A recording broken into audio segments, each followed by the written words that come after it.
Emil, Amok to you. How are you? Emil Guillermo.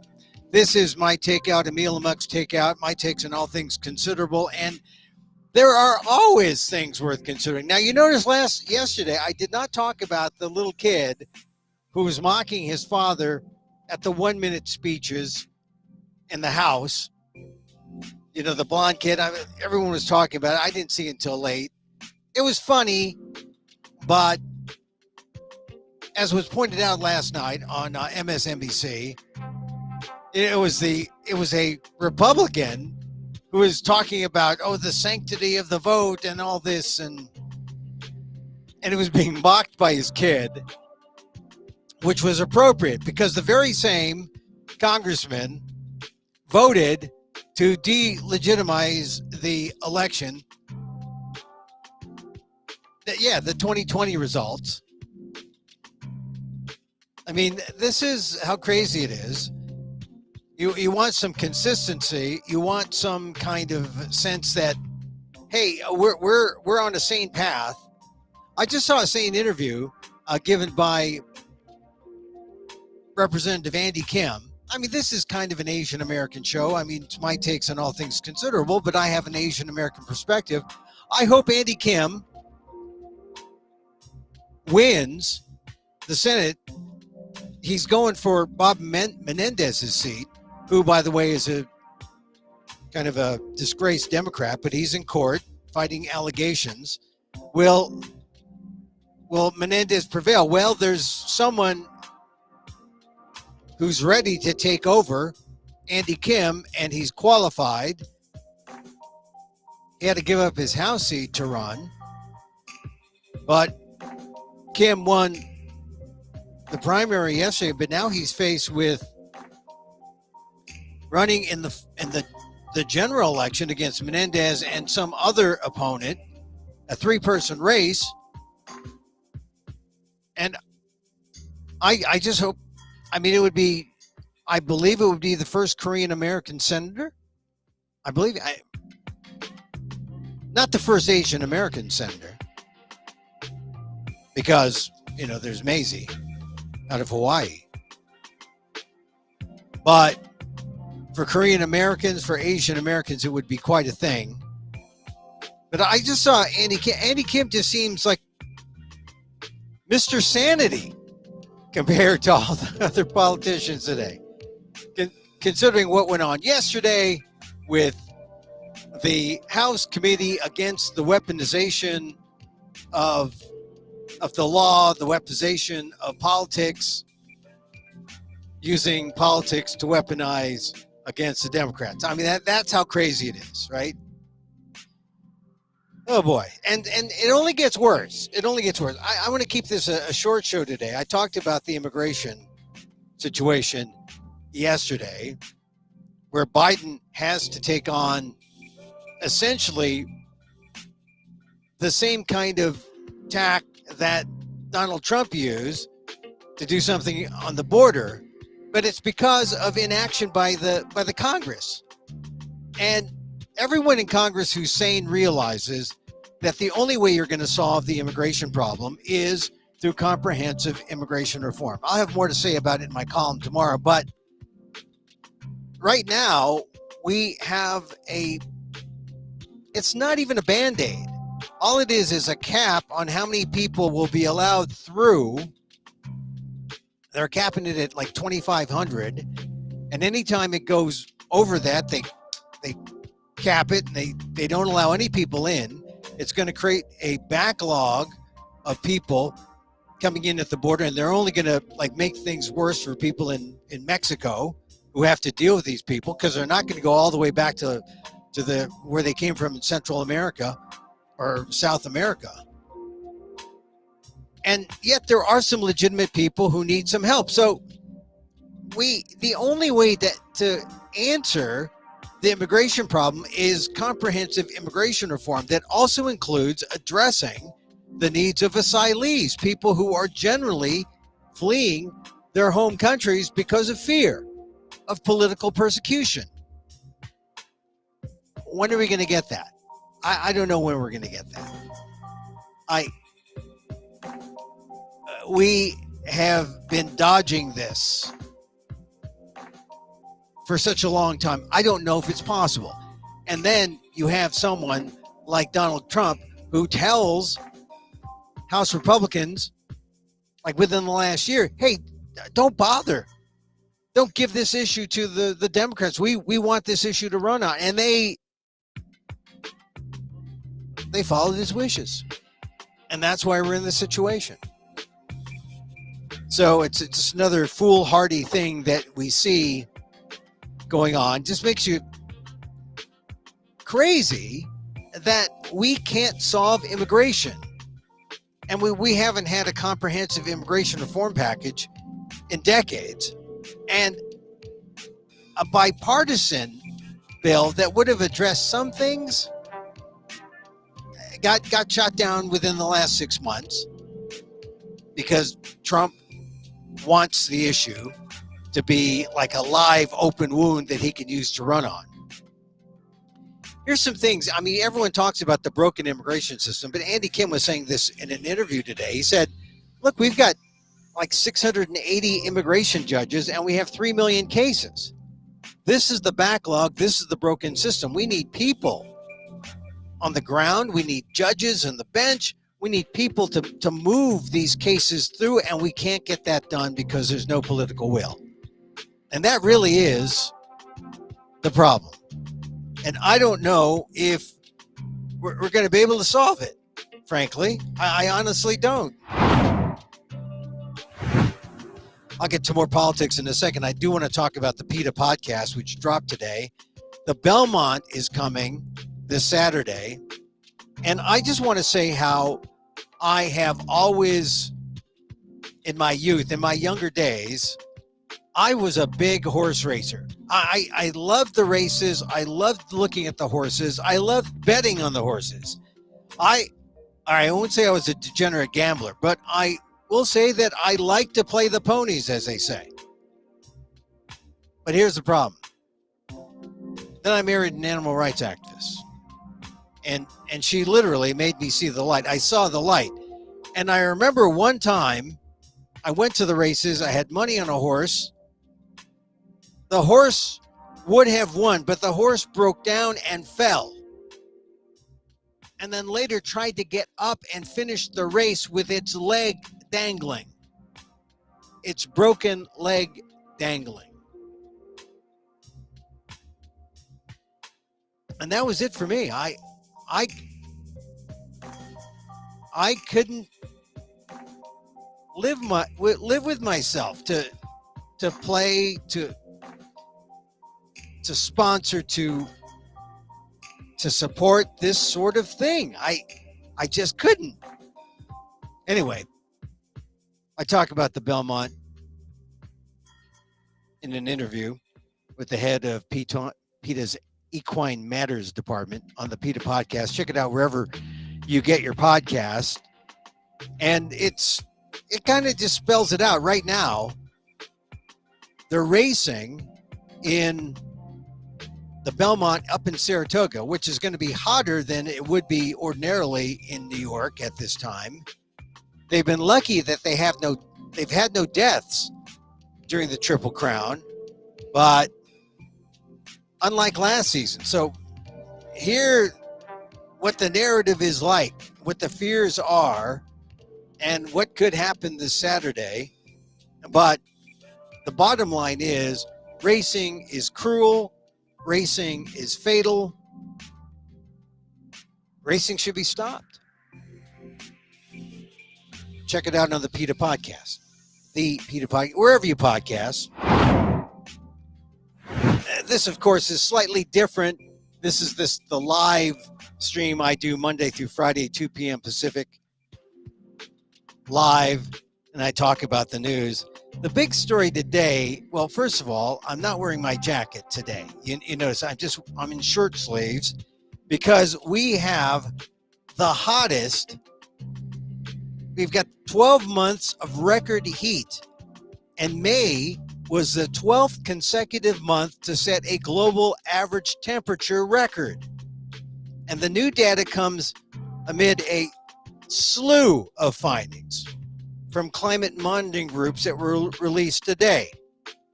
And here's what you need to know. This is not the longest stretch on record of warmest months, which stands at 15, but they say it is the longest streak to reach or exceed the Paris Agreement's aspirational target of limiting global warming to as low as 1.5 degrees centigrade compared to pre-industrial levels. Now, we're doing pretty well, though, as I understand it.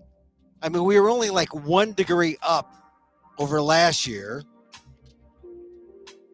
So that's a little better, but it's better if we were like holding steady at 0 or less. We want to limit global warming to as low as 1.5 degrees centigrade. But we can't be pleased by where we are now. We're not moving fast enough as we bake in these high temperatures. I mean, these high temperatures should be enough to convince us that, yeah, we got to get off fossil fuels. Yeah, we got to like start thinking about EV, electric vehicles. I mean, you got parts of Asia, Mexico, Central America, the Southwest U.S. We're all baking, not bacon. Of course, if you're a vegan, you wouldn't have that. But we're baking. And you know, a lot of people are moving up. Those aren't refugees because of persecution. They're refugees because of climate. We're going to see more of those people coming up from Mexico and Central America and South America. It's too darn hot. They can't live. So we got to do more to limit climate change. Got to do more to limit our use of fossil fuels. And if you bump into anyone who says otherwise,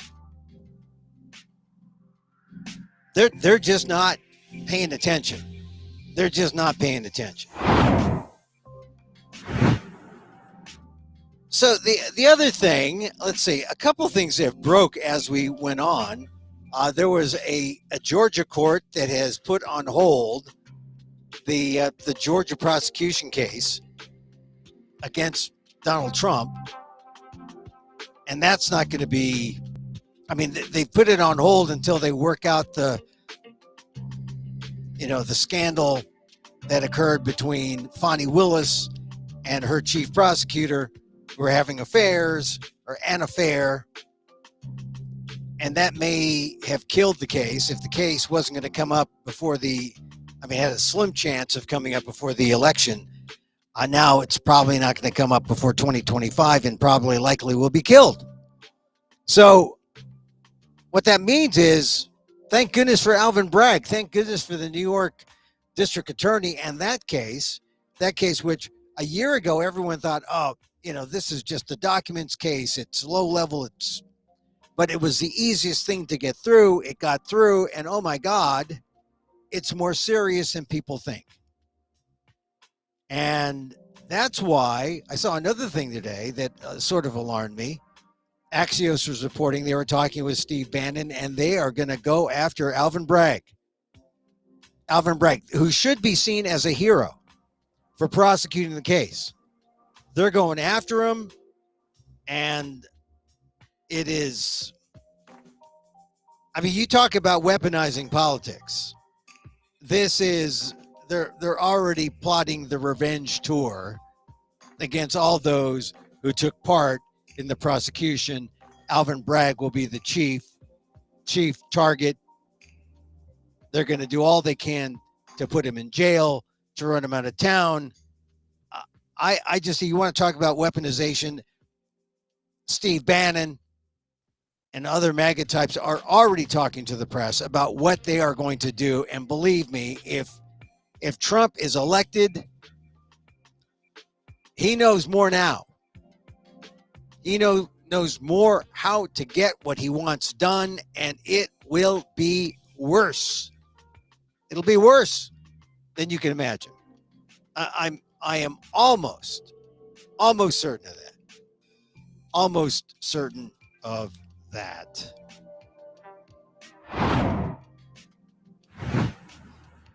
All right, so here's I mean, the big report that in Axios is that MAGA has a jail plan. They're looking after Bragg,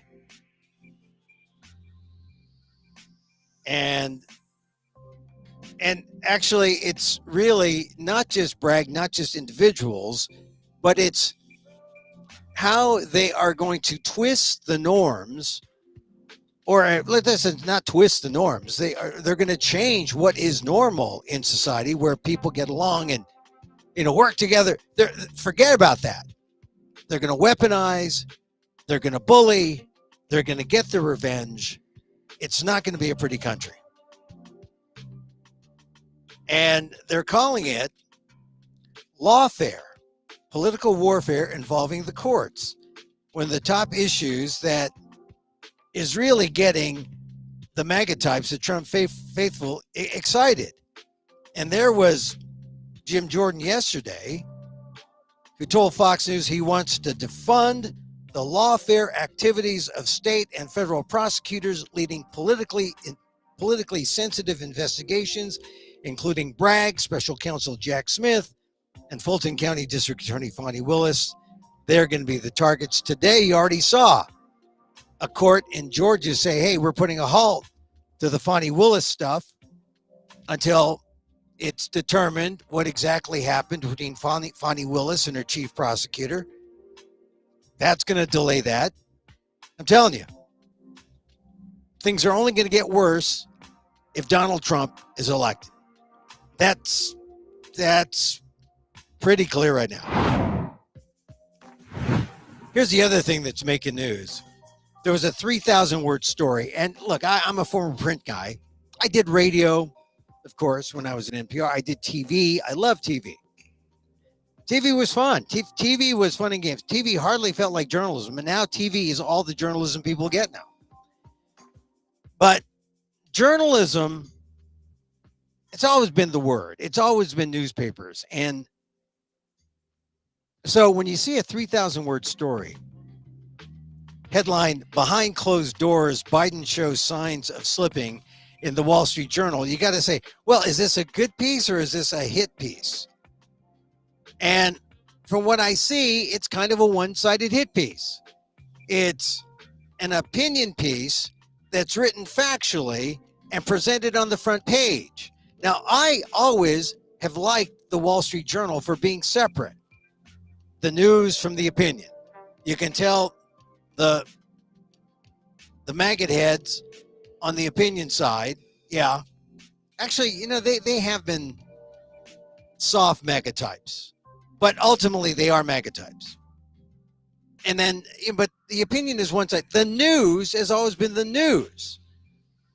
So I was kind of disappointed in the Wall Street Journal, because the Wall Street Journal and their brand of journalism is starting to infect all the newsrooms everywhere. Former leaders at the Wall Street Journal, at Murdoch type media organizations, they're going out to other media organizations because the Wall Street Journal has been probably the most successful media organ out there in the technological age. They've managed to keep subscriptions. They've managed to keep that paywall up. They managed to make money. They've been profitable.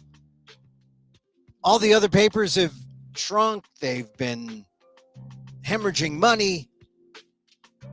And so a lot of the leaders from the Wall Street Journal have been poached, or they've gone on to other companies. I think one guy's at CNN, another just went to the Post or is going to the Post. A number of people going to the Post, and they bring their minions, and suddenly a mindset in news is spread around. And I think that's happening now in news. I just saw Washington Post has hired some, Wall Street Journal types. So, it could be different once they get into the culture, the new culture that they're in. And the Post has a tremendous journalistic culture, of course, Woodward and Bernstein and all that.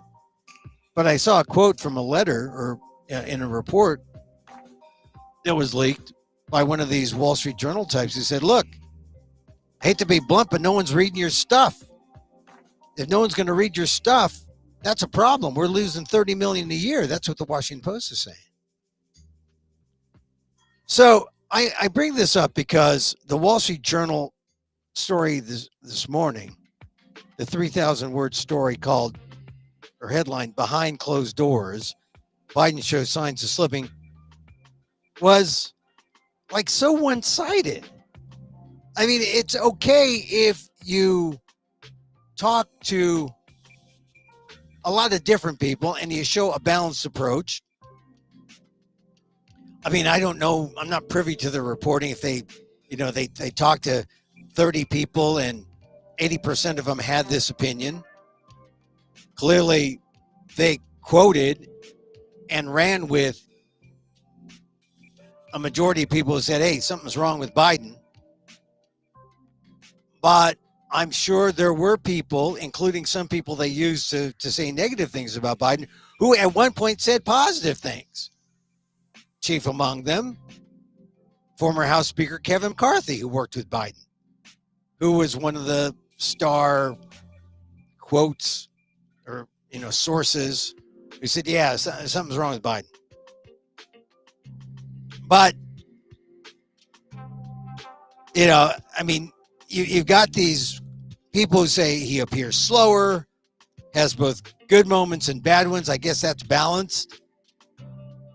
But a fair approach, a fair view of Joe Biden would talk to everyone, Republicans and Democrats, people with good stories, people with bad stories, and then people can see for themselves, because the president has a public stance that you can see. You can see how well he's doing.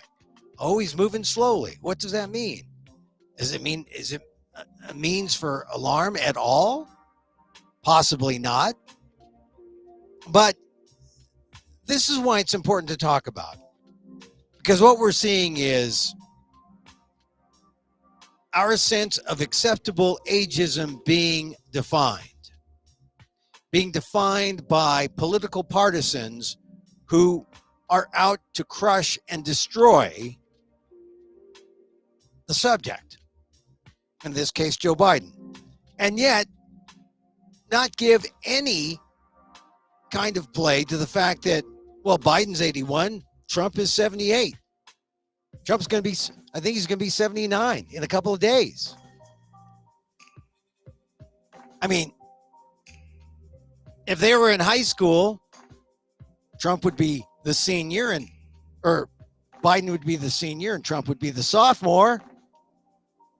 I think that's 2 years difference. But they're basically the same age. At some point, all that high school stuff goes away, right? I mean, the differences between age, 2-3 years, you're in the same group. And yet, how can anyone say that Trump is fine after seeing him in the courtroom for his big trial in New York? How can anyone say that Trump has the physical stamina to listen to important international, national documents and briefings? Well, you know that Trump never read the briefing books when he was in office. But there we saw Trump, or we had pictures and we had witnesses looking at Trump, falling asleep. I'm just resting my. How many people you've heard I'm resting my eyes? I think I heard my father. My father he's long gone now. But when I was a little kid and my father was asleep, I said, I'm resting my eyes. Yeah, we know that. That's an old dad thing. So can we say that if you're going to poke fun or if you're going to make an attack at Joe Biden, then you at least have to take a swing at the other guy as well? because the other guy is no better. And this is not a WWE type of thing, where we need to see them brawl with each other. Although I think both of them wanted to prove the point. But frankly, if you're going to take a pot shot at Joe Biden, let's say you take a pot shot at Donald Trump. The Wall Street Journal took a pot shot at Joe Biden today, and it wasn't fair. It wasn't balanced. Here's a quote. This is from Kevin McCarthy, the former House Speaker. I used to meet with him when he was vice president. I'd go to his house. He's not the same person. Of course he's not. It's just a different time. God. Of course, we're supposed to read into that. Oh, he's not. Like, Joe Biden isn't in the room. He's not the same.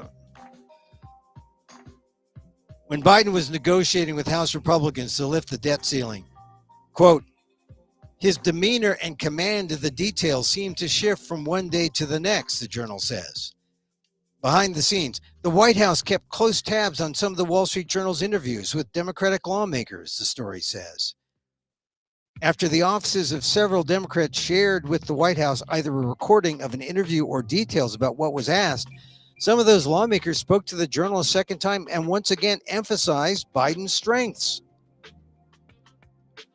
Well, I mean, they did speak to Democrats, but like I said, whenever you're talking about a 3,000-word story, sometimes you're talking about reporters with a thesis, going in with a point of view, and then going to sources to prove that point of view, and then presenting it as a fully objective story, which it's not. And that I object to.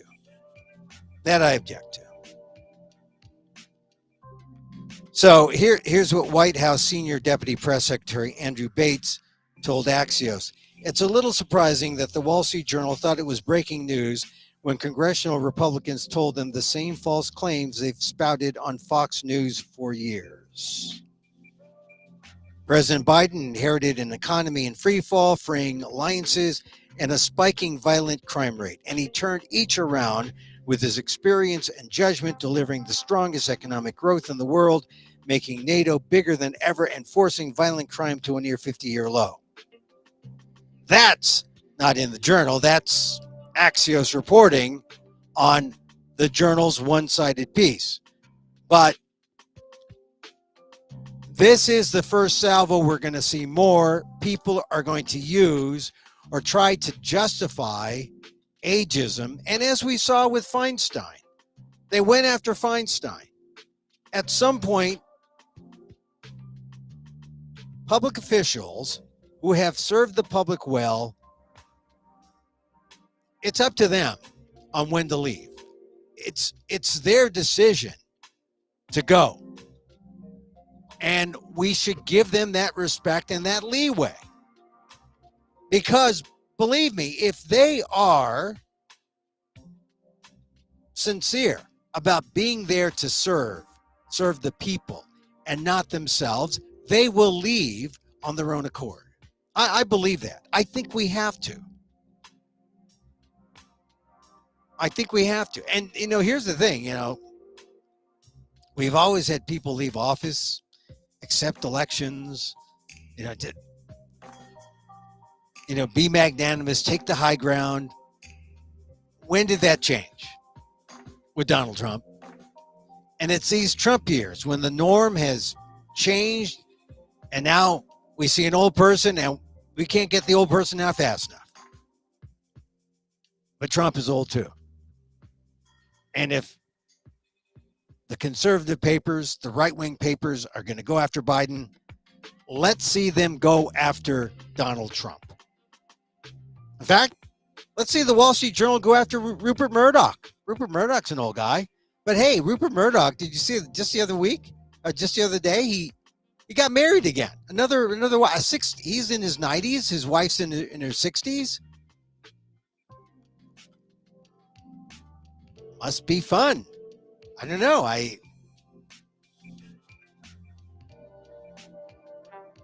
But I think what we're seeing is society trying to deal with ageism. Ageism is not a pretty thing. And now we got Biden he's in Europe, right, for the D-Day celebration, which is all about World War II. How many people remember World War II? How many people don't know why they're called the greatest generation? History. History's for the old. No, history, it's for us survivors to understand what came before us. And it's to our detriment if we deny history, if we deny the past, if we deny the wisdom of the past, deny the wisdom of older people. And I call them older, not necessarily senior people, but older people who are wise. They know what happened, and they can tell and share with us stories that will help us move forward. That's why ageism is ridiculous. And, it's usually Asians who revere the old, but I don't know. I don't necessarily see that all the time.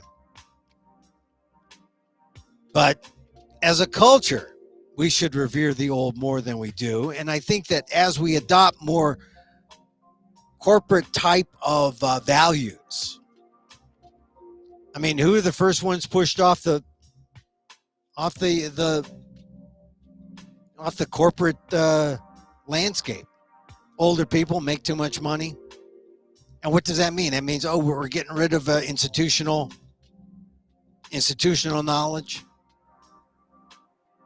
We don't value that institutional knowledge anymore. Look, believe me, when an older person has reached that limit when they're no longer effective, they will leave on their own accord. They've earned that right. When Joe Biden wants to leave, he will leave. Until then, let him lead. Because he's capable. I mean, just look at all that he's done. It took a tremendous amount to right the ship that, where our country was when Donald Trump left office. And Biden has had to undo all that and make it better. And now he's still saddled with some problems, this border problem. If only Congress, look, you can point the finger at Congress for failing to pass that bipartisan bill. But instead, they were loyal to Trump, who said, don't pass that. Let me have an issue to run on. So you want to blame someone for what's going on the border? Blame Congress. Blame Trump. Biden's doing all he can, but he can't do it alone. It's just a Band-Aid. We need comprehensive reform there. But like I said, it's an example of how our politics has been topsy-turvy since the norm of Trump, which is a bad norm. It's a bad norm. All right, so he talked about the ageism thing, and it's hot. Oh, it's hot. It's going to be in the hundreds where I am. Fighting ageism.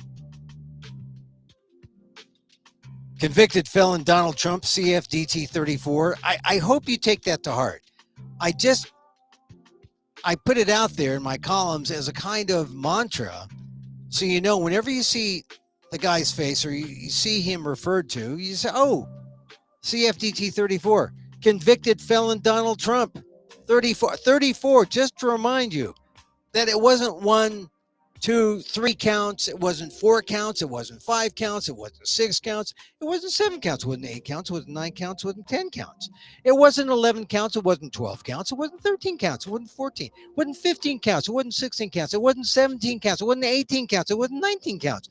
It wasn't 20 counts. It wasn't 21 counts. It wasn't 22 counts. It wasn't 23 counts. It wasn't 24 counts. It wasn't 25 counts. It wasn't 26 counts. It wasn't 27 counts. It wasn't 28 counts, 29 counts, 30 counts, 31 counts, 32 counts, 33 counts. 34 counts. It was 34 counts. Guilties. Felonies. 34. This is a Trump lifestyle. It's not like a simple matter that we can, small potatoes, let's poo-poo it. No. 34 counts. Convicted felon Donald Trump 34, CFDT34. All right, that's it for today's show.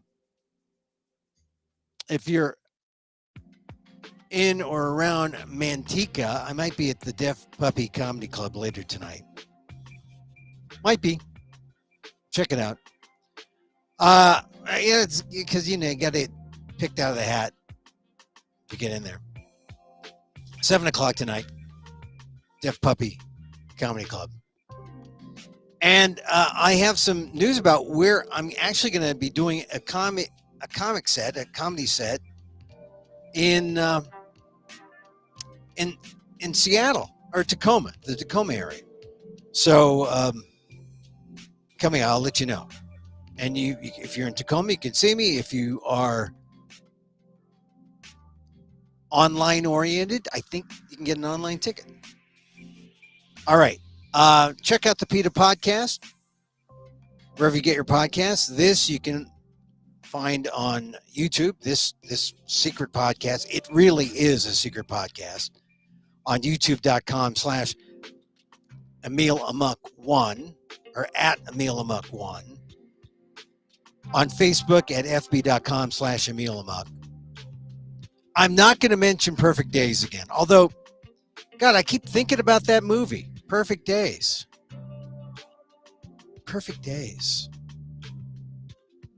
The elevation of a toilet cleaner. Not Mr. Clean, but a toilet cleaner.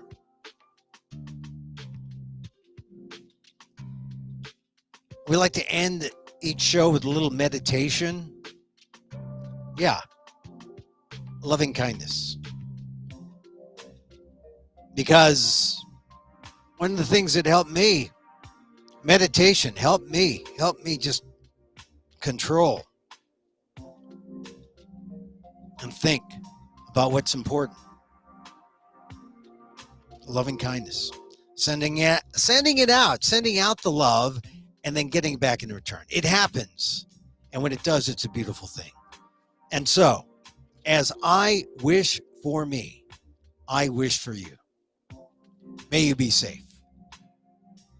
May you be happy. May you be healthy.